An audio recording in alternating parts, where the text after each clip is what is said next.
Një person ka rrezikuar jo pak jetën e qytetarëve të Shkodrës.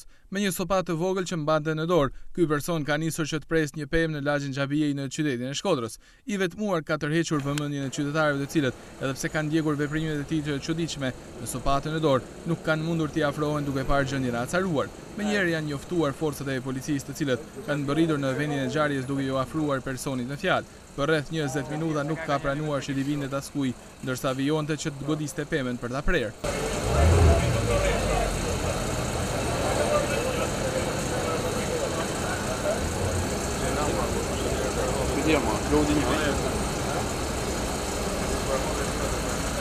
Forcat e rendit dhe e sigurisë kanë marrë guximin për t'ju afruar dhe për të dialoguar me këtë person. Në asnjë moment nuk ka pranuar që të dorëzohet duke vijuar të mos lëviz nga qëndrimi i tij. Gjatë gjithë kohës, shteta thoshte se më ka bërë padrejtësi shteti dhe dua të pres pemën. Me këtë justifikim nuk pranonte askënd t'i afrohej apo të qetësohej. Gjatë bisedës me forcat e rendit, në një moment agentët e policisë kriminale të Shkodrës kanë ndërhyrë me shpejtësi duke ia hequr nga duar sopatën e vogël dhe duke e neutralizuar.